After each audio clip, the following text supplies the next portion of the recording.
आनंद कहां आएगा? आनंद तो आनंद की तरफ, नंद नंदन के द्वार पर ही आनंद आएगा। जीवन में आनंद चाहते हो, रसो वही सहा, वही एक रस है, कृष्ण रस। उसके अतिरिक्त और कोई ऐसा रस है ही नहीं, सब फीके हैं। देखिए कृष्ण का रस ऐसा है, एक बार रस घर कर गया तो फिर वो निकलेगा नहीं। एक बार नारद जी महाराज टहलते हुए निकले तो देखा कि एक स्त्री, युवती, सुंदर स्त्री बैठ के ध्यान लगा रही थी। तो नारद जी ने सोचा कि भाई तपस्विनी है, ब्रह्म का ध्यान लगा रही होगी ये, ब्रह्म को प्राप्त करने के लिए। बोले किस ब्रह्म का ध्यान लगा रही हो? बोले किस ब्रह्म का ध्यान लगाना है, यहाँ पे तो एक ही ब्रह्म है, यहाँ तो एक ही ब्रह्म है ब्रज में। वो कौन है? ब्रजेंद्र नंदन, जो नंद बाबा के द्वार पर जो खेल रहा है वही तो ब्रह्म है यहाँ का। अच्छा तुम उस ब्रह्म का ध्यान लगा रही हो? बोले बाबा जी ध्यान नहीं लगा रही हूं। फिर? बोले जो अंदर घुस गया है ना, जो घर कर गया है, उसको निकालने की कोशिश कर रही हूं, वो निकलता ही नहीं है। वो दिल पे ऐसा घर कर गया है, ऐसा बैठ गया है, चित्त पे ऐसा चिपक गया है कि छूटता ही नहीं है। मुझसे काम धंधा कुछ होता नहीं है, चूल्हा चौका करने जाते हो तो सब गड़बड़ हो जाता है, करने कुछ जाती हूं और हो कुछ जाता है, बोलना कुछ चाहती हूं पर बोल कुछ और जाती हूं।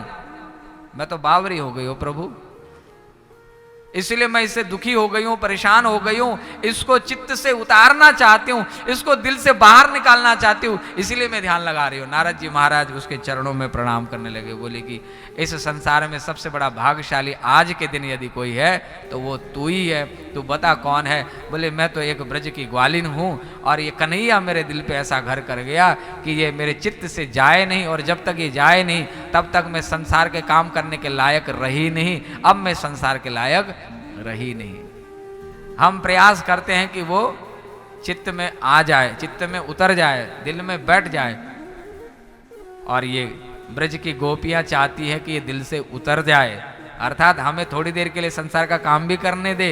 हाथ पांव नहीं चलते हैं। चित्तम सुखेन भवताप हृतम गृहेषु यन्निर्विशत्युत करावपि गृह्य कृत्ते पादौ पदम न चलतस्तव पाद मूलम यामा कथम ब्रजमथो करवाम किंबा। कृष्ण ने जब कृष्ण के नजदीक में पहुंचे, कृष्ण ने कहा तुम घर लौट जाओ। बोले प्रभु अब घर कैसे लौट जाओ, चित्त तो आपने चुरा लिया है, अब जब तक चित्त वापस नहीं लौटाओगे तो घर कैसे वापस जाएंगे? शरीर में गति कब होती है, क्रिया कब होती है? जब मन रहता है, मन संकल्प विकल्प करता है। मन मर गया, संकल्प विकल्प खत्म। मुक्ति कहते हैं ना, मुक्ति किसे कहते हैं?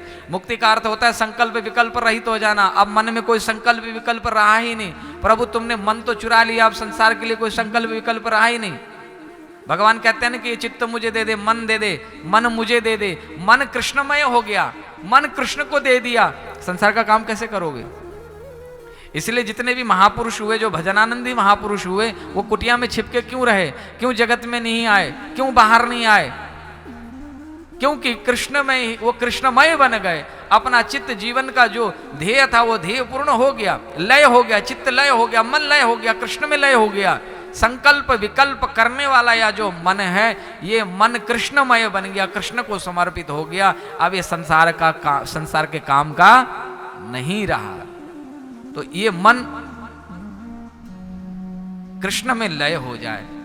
गोपी इस मन, गोपी कहती है कि मेरे हाथ पांव नहीं चलते हैं, मैं अपने घर लौट नहीं सकती हूं, अब तुम मन वापस कर दो मुझे, मेरा दिल मुझे तुम लौटा दो, तब तो मैं घर में जाऊं रोटी सेकूं, नहीं तो कुछ नहीं हो सकता। कृष्ण ने कहा कि मैं तुम्हें पहुंचा देता हूं योग से। बोले योग से शरीर तो वहां पहुंचा दोगे, लेकिन वहां तो ये खाली खोल ही तो रहेगा, ये शरीर तो कुछ करने लायक रहा नहीं।